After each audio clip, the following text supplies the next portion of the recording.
Show നശിപ്പിച്ചു. മാസ്കിനെ കുറിച്ച്, അതായത് ഈ എന്നെ കുറിച്ച് നിങ്ങളുടെ ധാരണകളെല്ലാം പെശകാണ്. എനിക്ക് ഈ കൊറോണ വൈറസിനെ പിടിച്ച് തല്ലിക്കൊല്ലാനോ ചെവിക്ക് പിടിച്ച് പുറത്തു കളയാനോ ഒന്നും പറ്റില്ല. പക്ഷെ ഒരു കാര്യം ഉറപ്പിച്ച് പറയാം, നമ്മൾ രണ്ടാള് ഒരുമിച്ച് നിന്നാൽ ഈ സാധനത്തിന് നമുക്ക് ഇവിടുന്ന് കെട്ടുകെട്ടിക്കാം. ആദ്യമേ പറയട്ടെ, എന്റെ രണ്ട് മൂത്ത ചേട്ടന്മാരുണ്ട്. ഒരാള് N95 മാസ്ക്, പുള്ളിക്കാരനെ രോഗികളെ ശുശ്രൂഷിക്കുന്നവർക്ക് മാത്രം മതി. പിന്നൊരാള് ട്രിപ്പിൾ ലെയർ മാസ്ക് അഥവാ സർജിക്കൽ മാസ്ക്, പുള്ളിയെ ആശുപത്രിയിൽ ജോലി ചെയ്യുന്നവർക്ക് മതി. നമുക്ക്, അതായത് പൊതുജനത്തിന് വേണ്ടത് കഴുകി വീണ്ടും ഉപയോഗിക്കാവുന്ന കോട്ടൺ തുണിയിൽ 2 ലെയറുള്ള സാധാ മാസ്കാണ്. ദാ ഇതുപോലെ. ഇനി ഞാൻ പണി തുടങ്ങുന്നതിന് മുമ്പ് നമ്മൾ രണ്ടാള് ക്ലീൻ ആണെന്ന് ഉറപ്പാക്കണം.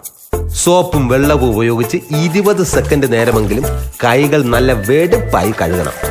എന്നിട്ട് ദാ ഇങ്ങനെ വേണം എന്നെ മുഖത്തോട് ചേർത്ത് തലയ്ക്ക് പിറകിലായി കെട്ടിവയ്ക്കാം. കീഴ്ഭാഗം താഴോട്ട് വലിച്ച് താടിയോട് ചേർത്ത് കഴുത്തിന് പിറകിലായി കെട്ടണം. അല്ലെങ്കിൽ ദാ ഇങ്ങനെ. എന്തു വന്നാലും എന്റെ മുൻവശത്ത് തുടരുത്. കാരണം എന്റെ ജോലിയിൽ വേറെ ആരും ഇടപെടുന്നത് എനിക്ക് തീരെ ഇഷ്ടമല്ല. ഞാൻ കഷ്ടപ്പെട്ട് പിടിച്ച വൈറസുകളെ വേറെ ആരും അങ്ങനെ ഫ്രീ ആയിട്ട് കൊണ്ടുപോകണ്ട, അത്ര തന്നെ. മാക്സിമം ഒരു 6 മണിക്കൂർ, അതിൽ കൂടുതൽ എന്നെ ഉപയോഗിക്കുകയേ വേണ്ട.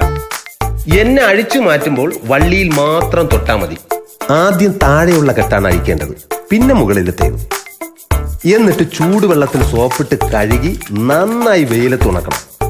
നല്ല വെയിൽ കിട്ടിയില്ലെങ്കിൽ ഇസ്ത്രി ഇട്ട് 5 മിനിറ്റെങ്കിലും തേച്ചിട്ടേ എന്നെ വീണ്ടും ഉപയോഗിക്കാവൂ. നിങ്ങൾക്ക് വേണ്ടിയല്ലേ, എല്ലാം ഞാൻ സഹിക്കാം. കാരണം മാസ്ക് ഹീറോയാണ്, ഹീറോ.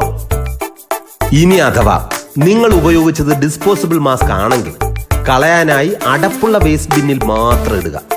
അല്ലെങ്കിൽ ബ്ലീച്ചിങ് പൗഡർ ലായനിയിൽ 10 മിനിറ്റ് മുക്കി വച്ച ശേഷം മണ്ണിൽ കുഴിച്ചിടണം. അതും പറ്റുന്നില്ലെങ്കിൽ അങ്ങ് കത്തിച്ച് കളഞ്ഞേക്കണം. തീർന്നില്ല, കൈകൾ വീണ്ടും നന്നായി മുൻപ് പറഞ്ഞ പോലെ കഴുകണം. സേഫ് ആയിരിക്കണമല്ലോ. പിന്നെ ഉപയോഗിച്ച ശേഷം എന്നെ ഒരിക്കലും അലക്ഷ്യമായി എങ്ങും വലിച്ചെറിയരുത്. ഇതൊരു അപേക്ഷയാണ്. അഥവാ ഞാൻ ഒരു വൈറസിനെയെങ്കിലും പിടിച്ചിട്ടുണ്ടെങ്കിൽ അത് മറ്റ് ജീവികൾക്കൊന്നും ഭീഷണിയാവാതിരിക്കാനാണ്. പാവങ്ങൾ ജീവിച്ചു പോട്ടെ, അല്ലെങ്കിൽ അത് വീണ്ടും നമുക്ക് തന്നെ പാരയായി വരും.